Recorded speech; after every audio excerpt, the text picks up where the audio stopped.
put this bad boy on the web too. But I film it now, and then I let you. I explain it to you after.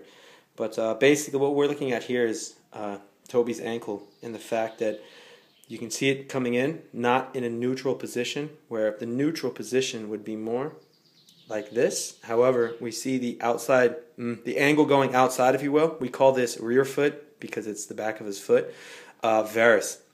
And if you can see the line, you can't really so much, of his first toe, which is coming from here, and his back toe, which is coming from there. It's more at an angle like this. Sorry, my camera skills are not that great. And what this is looking at is, we call this forefoot because it's the front of his foot, varus. Because if you think about it, the first part of his foot that's going to land is going to be the lateral side here. And what we're going to do after that, sorry, as I lose my train of thought, is we're going to put the fingers on his foot here, and we're just going to push lightly up. And as you can notice, when I do that, it actually somewhat puts the back of his ankle in a neutral position, meaning it brings it back to a normal position. But as I push up, what I'm going to look at is the angle in which his pinky toe and his big toe is, which, yeah, like I said, it's a bit difficult to see, but as you can see the angle from here with the rear foot varus and actually the forefoot varus, the first toe and the last toe are like this.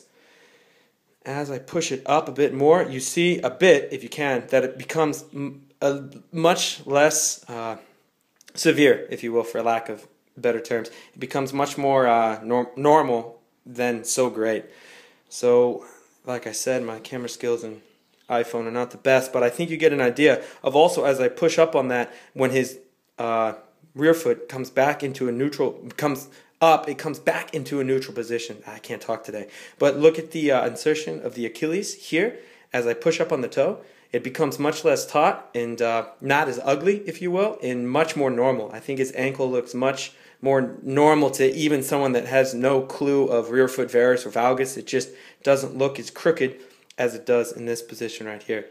So he just came back from an orthopedic orthopedic doctor where he got some inserts, and it actually addresses the exact same issue, but I wanted to take him through the test so he too could see what we're really looking at in the rear foot, and in his case forefoot varus, and how it compensates or fixes itself when we put a bit of plantar flexion in his foot, or dorsiflexion, sorry. So yeah, that's a decent idea, and now I'm going to show him the video so he can see what I'm talking about.